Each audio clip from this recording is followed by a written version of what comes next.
শোনেন, মানুষ না কখনো অন্যের ভালো দেখতেই পারে না। হ্যাঁ, দেখতে পারে না তো। শোনেন, তাইলে একটা লোক ভালো কাজ করতেছে, ভালো মানে সমাজে একটা ভালো প্রভাব তৈরি করতেছে ভালো কাজ করে, তো ওই মানুষটাকে এই যে পিছ থেকে টেনে ধরার জন্য না, দূরের মানুষ না, হ্যাঁ দূরের মানুষটা কখনো তো খারাপ করতেই পারে না, খারাপ চায় না। আপন মানুষরাই সবসময় আপন মানুষদের ক্ষতি করে, বড় ক্ষতি করে। আরে এই লোকটা আমার থেকে বড় হয়ে যাচ্ছে, এ আমার থেকে ভালো কিছু করতেছে, এর পিছে তো লাগতে হবে। আরে ভাই, ও ভালো করতেছে, তুই কর না। ওর ছেলে ভালো কিছু করছে, ওর মেয়ে ভালো কিছু করছে, ওর চাচা ভালো কিছু করছে, তুই কর না রে ভাই। তোরে তো জ্বলতেছে কেন? এখন প্রশ্ন করবে যে ও এগুলো কিভাবে করলো, খুঁটিয়ে নেটিয়ে একটা ওই যে খারাপ দিক বের করবে যে আসলে ও এটা কেন করলো, কিভাবে করলো, আমি কেন করতে পারলাম না। আরে ভাই, ব্যর্থতা তো তোর, তুই করতে পারস না, ও করতে পারছে।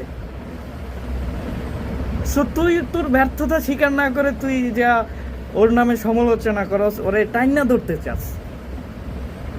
এই তোদের মতো মানুষদের জন্য আজকে আমাদের সমাজের এই হাল, এই পরিস্থিতি।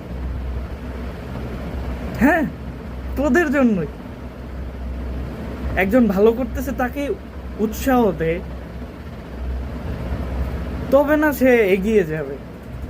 তাকে যদি টাইনা ধরো তাইলে কি হইবে? হ্যাঁ, কও দি, এগুলা করতে যাও না, ঠিক আছে?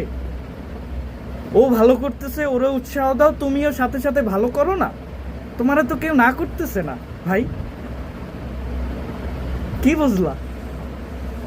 এরকম করে না কখনো মানে এগিয়ে যাওয়া সম্ভব না। আর ভালো কিছু করবা এরকম চিন্তা মাথায় আইনো না, ঠিক আছে? আগে নিজের মন পরিষ্কার করো, ব্রেনটা ভালো কাজে খাটাও, অন্যের সমালোচনা না করে নিজের নিয়ে ভাইবা, নিজের কিভাবে উন্নতি করা যায়, নিজে কিভাবে ভালো থাকবা সেই চিন্তাটা করো না। আরে মেয়ে, তুমি পিছে লাগতে যাবা কেন? হ্যাঁ, তুমি তো থাকবা পাশে পাশে, পিছে তো থাকার কোনো ওয়ে নাই।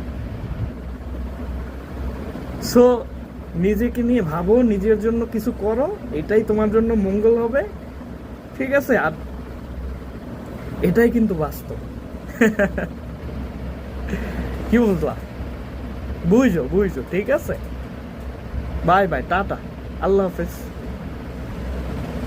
ভুল হলে ক্ষমা সুন্দর দৃষ্টিতে দেখবেন।